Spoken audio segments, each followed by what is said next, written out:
What's good, everybody? It's the Clown with Cab Show. UFC 281 was amazing. Shout out to Alex Pereira beating Israel Adesanya, knocking him out in the 5th round. I thought this fight was insane. I thought the Dustin Poirier Michael Chandler fight was amazing, but I just feel like the main event, the middleweight championship for Israel Adesanya. I mean, he was really winning this fight, I think, the whole time. I mean, there was a couple rounds where, yes, Alex Pereira did take from him, but I just think overall, going into the 5th round, I think Israel Adesanya was up on the scorecards. And all I think Israel Adesanya was to do was survive the 5th round, and you're still the champion. But it just didn't work out that way. And we saw Israel Adesanya get caught, and it started with the right hand of Alex. I mean, he threw it perfectly about 4 minutes into the 5th round, and he just nailed him, dude. And that's kind of what dazed Israel Adesanya. And I think really what hurt Izzy was definitely one of the leg kicks that Alex checked on him in the 5th round where he fell, or it might have been the 4th round before that. And Izzy even said he just didn't feel right on his leg. He couldn't move as good as he wanted to, all this. But I just think, man, Alex Pereira, I told you guys, he's a dog. He has that look in his eye, man. He did. All the way through the weigh-ins and all the way up to the fight, it was just one of them things where it's like, holy cow, like, how is this dude doing this type of stuff, man? Like, this is just a killer mentality. That's what he is, man. And Alex Pereira, all hats off to him, dude. Praises to him, because I did not. I really thought in the back of my mind that Israel Adesanya was going to win by decision and this and that. But I even said that, hey, we can't sleep on Alex Pereira. We just cannot, dude. He's a champion for a reason now. Now we got all these young cats calling him out. We got Cumshot calling him out. And it's just like, man, come on. Like, everyone wants to shine their glory. They want their minutes of fame. But I think Alex Pereira's here to stay. I think, yes, he does have some weaknesses in his MMA game. I will. His ground game, we saw Izzy take him down. And we saw Alex take him down beforehand at the end of the 1st round.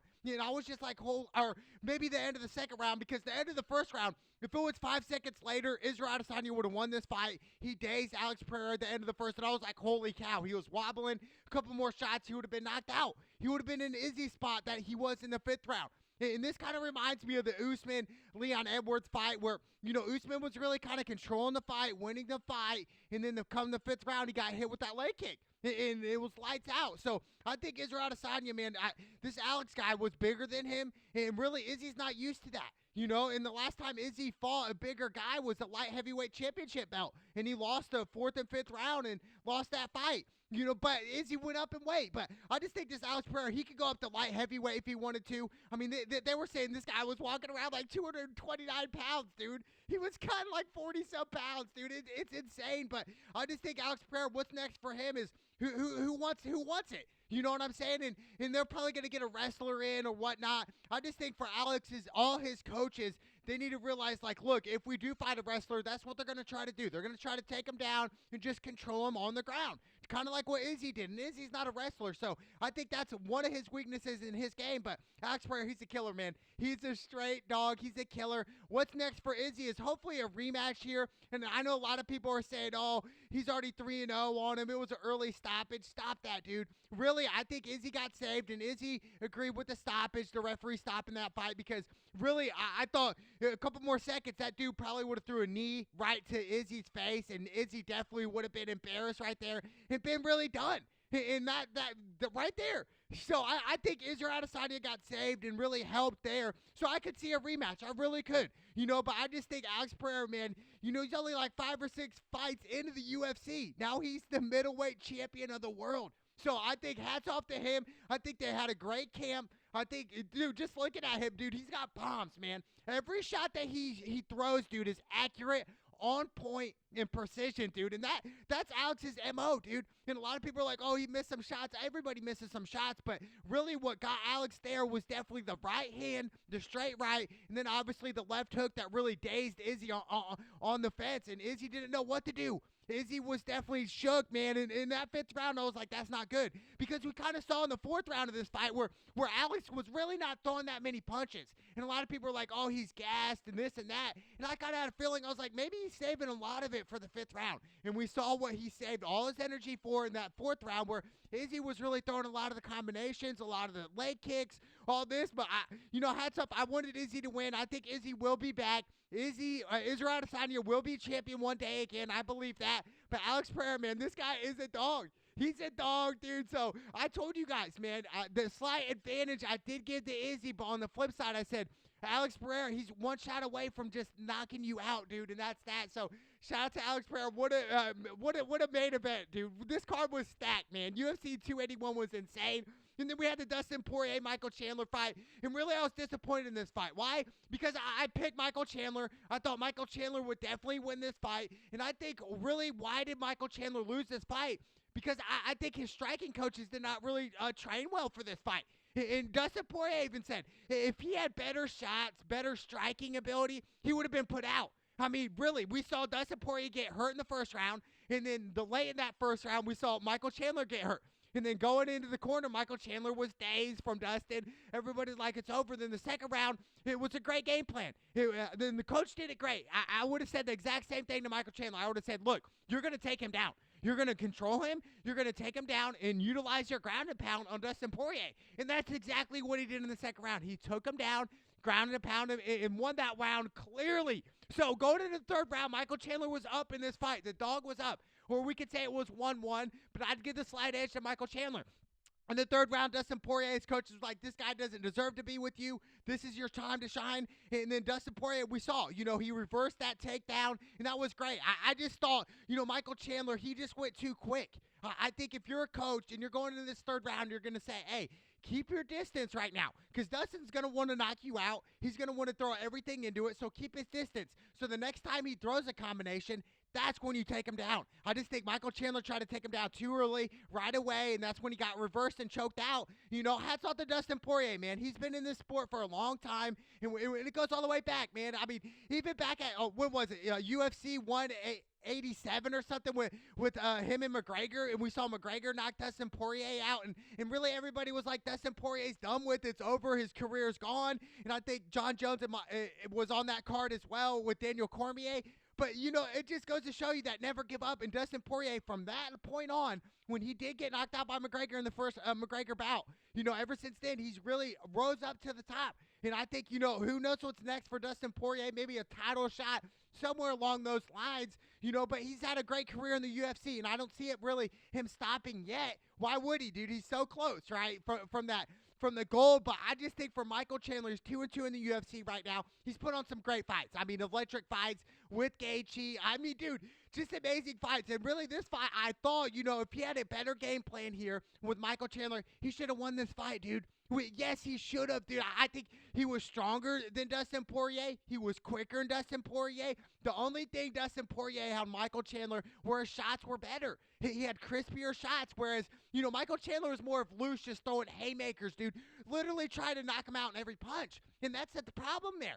For Michael Chandler, it's like, dude, you got to be more disciplined with your striking. If you're just more disciplined and not trying to knock him out every single shot, you would have saved the energy. You would have took Dustin Poirier down in the third round and won the round and won the fight. Just like that. So I think, there were some mistakes on both sides, even Dustin Poirier. But I think Dustin Poirier played this great. He really let Michael Chandler get gassed till the third round. And really the second round, I don't think Dustin Poirier wanted to be on the ground the whole time. And that's where he was, dude. And I thought, going into this third round, I would have said the same thing. I said, take your time and then take him down and win this fight. You're one takedown away from winning this fight, Michael, and that's what it was. But they were both gassed, but Michael was a little bit more gassed, and it made sense why Mike Chandler was gassed, dude. Every throw was intent to knock him out, dude. But that UFC man and Michael Chandler, they need to keep him. I would love to see Michael Chandler and Conor McGregor fight in the future. That would be iconic, dude. That would be amazing. I think that would do great numbers for the UFC, great business for the UFC, and I think Dana White understands, like, look, dude, this is what's going to happen, man, and whatnot, and I think Dana White wants to do great business, dude. That's what the UFC is, man, and UFC's come so far from where it used to be, so putting on great fights, but Dustin Poirier, man, I do think maybe a Gaethje round 2 would be great for the UFC, somewhere in that spot. But for Michael Chandler, what's next for him? I mean, obviously trying to get back in the top 5. He's top 5 right now. He might drop to 7 or 8. But look, Chandler, he's a G, man. I love Chandler, and I think he's a people's fighter, man. He puts on great fights, electric fights, and he brings the fight to you. He's not going to back down. And that's what I love about Michael Chandler. I just think his shots need to get more crispy and more sharp and really don't get his gas as much. He got gas in that third round. I think that's why Dustin Poirier choked him out. I really do. So I think this fight was insane, dude. And I think they need to run it back. I think Dana White needs to realize, like, look, this fight was so good and so close. Like, we got to run this back. I would love to see Dustin Poirier, Michael Chandler round 2, maybe in May or June, somewhere around there in 2023. I think that'd be great. But I just think Mike Chandler, man, he's such a great fighter. I want to see him back. I really do. And I think the UFC is going to put him in a huge, another big card. But shout out to Dustin Poirier with the dub. And then we had Carla Esparza losing to Miss Lee. Miss Lee's the champion yet again, the strawweight belt. She was champion at one time. Then she lost it. Then she regained it back. And it was all Miss Lee here, man. And she dominated from the start to the finish. I just thought Carla, when I saw her come out, man, it was just like kind of like a schoolgirl. Her arms were down. She wasn't like moving around. And I get it, to save energy, preserve that and not get gassed. I get that. But it's just like, dude, this is a fight. You got to get loose, man. She was just sitting there stiff, man. And I was just like, yep, I got to cancel this bet, dude. No way. I'm not betting against Miss Lee because it was just, there was no energy really. And I get it. When you're going up to the fight, you're trying to preserve the energy, but still, you got to get loose, get those muscles going, get the quick twitch muscles warmed up.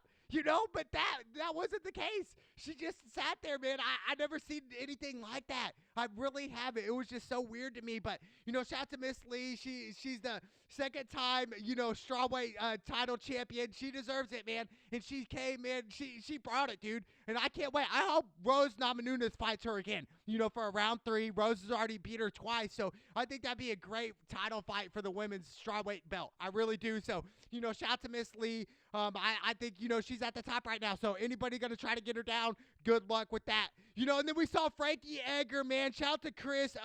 Dude, I think this fight, man, Frankie Edgar obviously got knocked out. And shout out to Chris, man. I kind of doubted this guy in a way. But after hearing his press conference, dude, after the post-fight interview, it was just like, wow, people for him close was battling cancer, dude.